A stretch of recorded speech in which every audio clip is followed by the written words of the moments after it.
사무엘상 19장. 사울은 자기의 아들 요나단과 자기의 모든 신하들이 듣는 데서 다윗을 죽이겠다고 말하였다.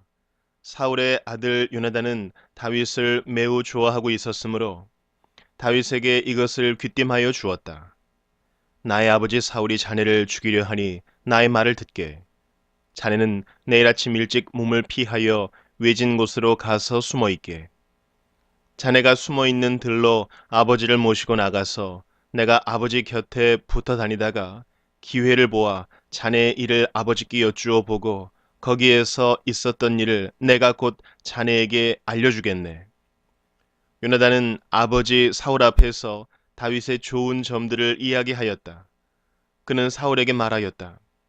아버지께서는 아버지의 신하 다윗을 해치려고 하십니다만 이런 죄를 지으시면 안 됩니다. 다윗은 아버지께 죄를 지은 일이 없습니다. 오히려 다윗은 아버지를 도와서 아주 좋은 일들만 했습니다. 그는 자기 목숨을 아끼지 않고 블레셋 장군을 쳐 죽였고, 그래서 주님께서 온 이스라엘에게 이렇게 큰 승리를 안겨주셨습니다. 아버지께서도 그것을 직접 보고 기뻐하셨습니다. 그런데 지금 무엇 때문에 이유도 없이 다윗을 죽여 죄 없는 피를 흘려 죄를 지으려고 하십니까? 사울이 요나단의 말을 듣고 맹세하였다. 그래, 주님께서 확실히 살아계심을 두고 맹세하마. 내가 결코 다윗을 죽이지 않겠다. 요나단이 다윗을 불러다가 이 모든 일을 알려주고 나서 다윗을 사울에게 데리고 가서 전처럼 왕을 모시게 하였다. 또 전쟁이 일어나니 다윗은 출전하여 블레셋 사람들과 싸웠다. 다윗이 그들을 쳐서 크게 무찌르니 블레셋 사람들이 다윗 앞에서 도망쳤다. 그런데 사울이 창을 들고 궁중에 앉아 있을 때에 주님께서 보내신 악한 영이 또 사울을 강하게 사로잡았다. 다윗이 수금을 타고 있는데 사울이 창으로 다윗을 벽에 박으려고 하였다. 다윗이 사울 앞에서 피하였으므로 창만 벽에 박혔다. 다윗은 도망하여 목숨을 건졌다. 바로 그날 밤에 사울이 다윗의 집으로 부하들을 보내어 그를 지키고 있다가 아침에 죽이라고 시켰다. 그러나 다윗의 아내 미갈이 그에게 당신은 오늘 밤에 피하지 않으면 내일 틀림없이 죽습니다 하고 경고하였다. 미갈이 다윗을 창문으로 내려보내니 다윗이 거기에서 달아나서 목숨을 건졌다. 한편 미갈은 집안에 있는 우상을 가져다가 침대에 누이고 그 머리에는 염소털로 짠 망을 씌우고 그 몸에는 옷을 입혔다. 사울의 부하들이 다윗을 잡으러 오자 미갈은 남편이 병이 들어서 누워있다고 말하였다. 그러자 사울은 다윗이 정말 아픈지 확인하여 보라고 그 부하들을 다시 보내면서 자기가 직접 죽일 터이니 그를 침대째로 자기에게 들고 오라고 하였다. 부하들이 와서 보니 침대에는 집 안에 있던 우상이 누워 있었다. 머리에 염소털로 짠 망을 씌운 채 뉘어놓은 것이었다. 사울이 미갈에게 호통을 쳤다. 네가 왜 나를 속이고 원수가 빠져나가서 살아날 수 있게 하였느냐? 그러자 미갈은 다윗을 빠져나가지 못하게 하였다가는 다윗이 자기를 죽였을 것이라고 사울에게 대답하였다. 다윗은 그렇게 달아나서 살아난 다음에 라마로 사무엘을 찾아가서 그동안 사울이 자기에게 한 일을 모두 이야기하였다. 그러자 사무엘은 곧 다윗을 데리고 나요스로 가서 살았다. 다윗이 라마의 나요스에 있다는 소식이 곧 사울에게 들어갔다. 사울은 다윗을 잡아오라고 부하들을 보냈다. 그들이 가서 보니 예언자들 한 무리가 사무엘 앞에서 춤추고 소리치며 예언을 하고 있었다. 그 순간 그 부하들에게도 하나님의 영이 내리니 그들도 춤추고 소리치며 예언을 하였다. 사람들이 사울에게 이 소식을 알리니 사울이 다른 부하들을 보냈으나 그들도 춤추고 소리치면서 예언을 하는 것이었다.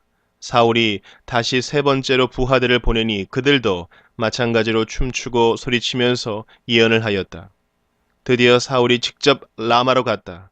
그는 세구에 있는 큰 우물에 이르러 사무엘과 다윗이 어디에 있는지를 물었다.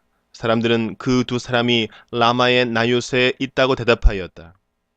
사울이 거기에서 라마의 나요스로 가는데 그에게도 하나님의 영이 내려서 그는 라마의 나요스에 이를 때까지 계속하여 춤추고 소리치며 열광 상태에서 예언을 하며 걸어갔다. 사무엘 앞에 이르러서는 옷까지 벗어버리고 춤추고 소리치면서 예언을 하고 나서 그날 하루 밤낮을 벗은 몸으로 쓰러져 있었다. 사울도 예언자가 되었는가 하는 말이 여기에서 나왔다. 고린도전서 1장. 하나님의 뜻으로 그리스도 예수의 사도로 부르심을 받은 나 바울과 형제 소스데네가 고린도에 있는 하나님의 교회에 이 편지를 씁니다. 그리스도 예수 안에서 거룩하여지고 성도로 부르심을 받은 여러분에게 문안드립니다. 또 각처에서 우리 주 예수 그리스도의 이름을 부르는 모든 이들에게도 아울러 문안드립니다. 예수 그리스도는 이 사람들의 주님이시며 우리의 주님이십니다. 하나님 우리 아버지와 주 예수 그리스도께서 내려주시는 은혜와 평화가 여러분에게 있기를 빕니다. 나는 여러분이 그리스도 예수 안에서 받은 하나님의 은혜를 생각하고 여러분의 일로 언제나 하나님께 감사를 드립니다. 여러분은 그리스도 안에서 모든 면에 풍족하게 되었습니다. 곧 온갖 언변과 온갖 지식이 늘었습니다. 그리스도에 관한 증언이 여러분 가운데서 이렇게도 튼튼하게 자리 잡았습니다. 그리하여 여러분은 어떠한 은사에도 부족한 것이 없으며 우리 주 예수 그리스도의 나타나심을 기다리고 있습니다. 우리 주 예수 그리스도께서 나타나실 날에 여러분이 흠 잡을 데 없는 사람으로 설 수 있도록 주님께서 여러분을 끝까지 튼튼히 세워주실 것입니다. 하나님은 신실하신 분이십니다. 하나님께서는 여러분을 부르셔서 그 아들 우리 주 예수 그리스도와 친교를 가지게 하여 주셨습니다. 그런데 형제 자매 여러분, 나는 우리 주 예수 그리스도의 이름으로 여러분에게 권면합니다. 여러분은 모두 같은 말을 하며 여러분 가운데 분열이 없도록 하며 같은 마음과 같은 생각으로 뭉치십시오. 나의 형제자매 여러분, 글로의 집 사람들이 여러분의 소식을 전해 주어서 나는 여러분 가운데에 분쟁이 있다는 것을 알게 되었습니다. 다름이 아니라 여러분은 저마다 말하기를 나는 바울 편이다, 나는 아볼로 편이다, 나는 게바 편이다, 나는 그리스도 편이다 한다고 합니다. 그리스도께서 갈라지셨습니까? 바울이 여러분을 위하여 십자가에 달리기라도 했습니까? 또는 여러분이 바울의 이름으로 세례를 받았습니까? 내가 여러분 가운데에서 크리스보와 가이오 밖에는 아무에게도 세례를 준 일이 없음을 하나님께 감사드립니다. 그러므로 아무도 나의 이름으로 세례를 받았다고 말하지 못할 것입니다. 내가 스데바나 가족에게도 세례를 주었습니다마는 그 밖에는 다른 누구에게 세례를 주었는지 나는 모릅니다. 그리스도께서는 세례를 주라고 나를 보내신 것이 아니라 복음을 전하라고 보내셨습니다. 복음을 전하되 말의 지혜로 하지 않게 하셨습니다. 그것은 그리스도의 십자가가 헛되이 되지 않게 하시려는 것입니다. 십자가의 말씀이 멸망할 자들에게는 어리석은 것이지만 구원을 받는 사람인 우리에게는 하나님의 능력입니다. 성경에 기록하기를 내가 지혜로운 자들의 지혜를 멸하고 총명한 자들의 총명을 폐할 것이다 하였습니다. 현자가 어디에 있습니까? 학자가 어디에 있습니까? 이 세상의 변론가가 어디에 있습니까? 하나님께서는 이 세상의 지혜를 어리석게 하신 것이 아닙니까? 이 세상은 그 지혜로 하나님을 알지 못하였습니다. 하나님의 지혜가 그렇게 되도록 한 것입니다. 하나님께서는 어리석게 들리는 설교를 통하여 믿는 사람들을 구원하시기를 기뻐하신 것입니다. 유대 사람은 기적을 요구하고 그리스 사람은 지혜를 찾으나 우리는 십자가에 달리신 그리스도를 전합니다. 그리스도가 십자가에 달리셨다는 것은 유대 사람에게는 거리낌이고 이방 사람에게는 어리석은 일입니다. 그러나 부르심을 받은 사람에게는 유대 사람에게나 그리스 사람에게나 이 그리스도는 하나님의 능력이요 하나님의 지혜입니다. 하나님의 어리석음이 사람의 지혜보다 더 지혜롭고 하나님의 약함이 사람의 강함보다 더 강합니다. 형제자매 여러분, 여러분이 부르심을 받을 때에 그 처지가 어떠하였는지 생각하여 보십시오. 육신의 기준으로 보아서 지혜 있는 사람이 많지 않고 권력 있는 사람이 많지 않고 가문이 훌륭한 사람이 많지 않았습니다. 그런데 하나님께서는 지혜 있는 자들을 부끄럽게 하시려고 세상의 어리석은 것들을 택하셨으며 강한 것들을 부끄럽게 하시려고 세상의 약한 것들을 택하셨습니다. 하나님께서는 세상에서 비천한 것들과 멸시받는 것들을 택하셨으니 곧 잘났다고 하는 것들을 없애시려고 아무것도 아닌 것들을 택하셨습니다. 이리하여 아무도 하나님 앞에서는 자랑하지 못하게 하시려는 것입니다. 그러나 여러분은 하나님의 자녀로서 그리스도 예수 안에 있습니다. 그는 우리에게 하나님으로부터 오는 지혜가 되시며 의와 거룩함과 구원이 되셨습니다. 그것은 성경에 기록되어 있는 바 누구든지 자랑하려거든 주님을 자랑하라 한 대로 되게 하시려는 것입니다. 예레미야애가 4장. 아 슬프다. 어찌하여 금이 빛을 잃고 어찌하여 순금이 변하고 성전 돌들이 거리 어귀마다 흩어졌는가. 순금만큼이나 고귀한 시온의 아들들이 어찌하여 토기장이들이 빚은 질그릇 정도로나 역임을 받는가. 들깨들도 제 새끼에게 젖을 물려 빨리는데 내 백성의 도성은 사막의 타조처럼 잔인하기만 하구나. 젖먹이들이 목말라서 혀가 입천장에 붙고 어린 것들이 먹을 것을 달라고 하여도 한술 떠주는 이가 없구나. 지난날 맛있는 음식을 즐기던 이들이 이제 길거리에서 처량하게 되고 지난날 색동옷을 입고 자라던 이들이 이제 걸음더미에 뒹구는구나.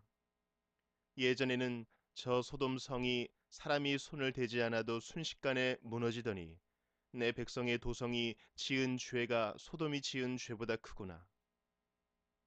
예전에는 귀하신 몸들이 눈보다 깨끗하며 우유보다 희고 그 몸이 산호보다 붉고 그 모습이 청옥과 같더니 이제 그들의 얼굴이 숯보다 더 검고 살갗과 뼈가 맞붙어서 막대기처럼 말랐으니 거리에서 그들을 알아보는 이가 없구나. 굶어 죽은 사람보다는 차라리 칼에 죽은 사람이 낫겠다. 다쳐서 죽은 사람이 먹거리가 없어서 서서히 굶어 죽어가는 사람보다 더 낫겠다. 내 백성의 도성이 망할 때에 자애로운 어머니들이 제 손으로 자식들을 삶아서 먹었다. 주님께서 진노하셔서 타오르는 분노를 퍼부으셨다. 시온에 불을 지르고 그 터를 사르셨다. 예루살렘 성문으로 대적과 원수가 쳐들어갈 것이라고 세상의 어느 왕이 세상의 어느 민족이 믿었는가. 그러나 이런 일이 일어나고 말았으니 이것은 예언자들이 죄를 짓고 제사장들이 악한 일을 하여서 성 안에서 의로운 사람들이 살해되었기 때문이다. 지도자들이 맹인들처럼 거리를 헤매지만 피로 부정을 탄 몸이라서 아무도 그들의 옷자락을 만지지 않는다. 사람들이 그들을 보고 비켜라, 더럽다, 비켜라, 비켜, 물러서라 하고 소리친다. 그들은 가버렸다. 그들은 떠돌이가 되어야 한다. 뭇 민족 가운데서 다시는 안주할 곳을 찾지 못할 것이다 하고 말한다. 주님께서 진노하셔서 그들을 흩으시고 돌보아 주지 않으신다. 침략자들은 제사장들을 대우하지도 않고 장로들을 대접하지도 않았다.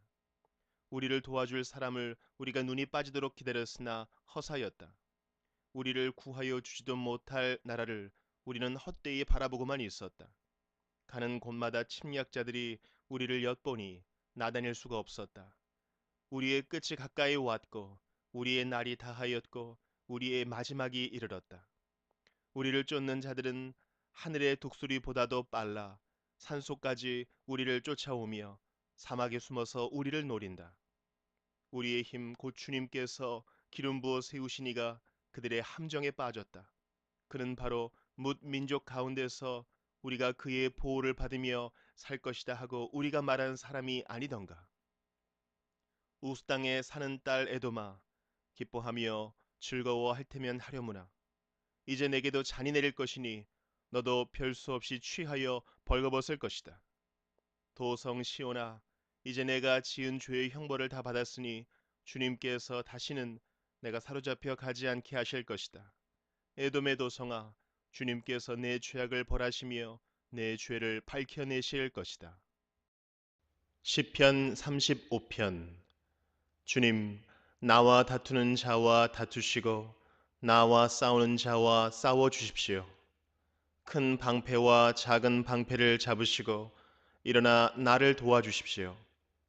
창과 단창을 뽑으셔서 나를 추격하는 자들을 막아주시고 나에게는 내가 너를 구원하겠다 하고 말씀하여 주십시오. 내 목숨 노리는 자들을 부끄러워 무색해 하시고 나를 해치려는 자들도 뒤로 물러나 수치를 당하게 하여 주십시오.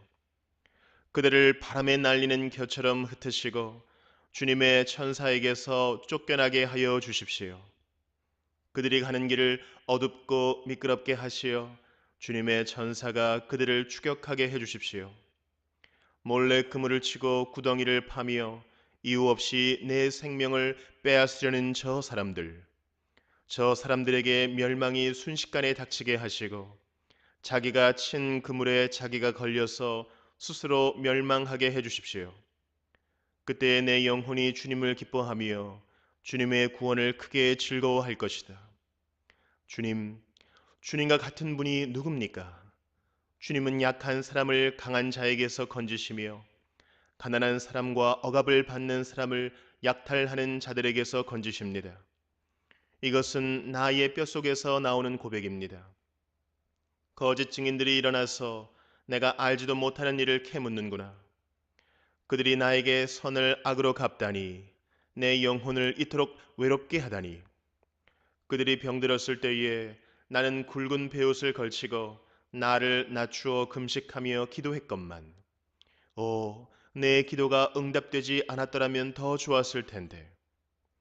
친구나 친척에게 하듯이 나는 그들의 아픔을 함께 아파하고 모친상을 당한 사람처럼 상복을 입고 몸을 굽혀서 애도하였다.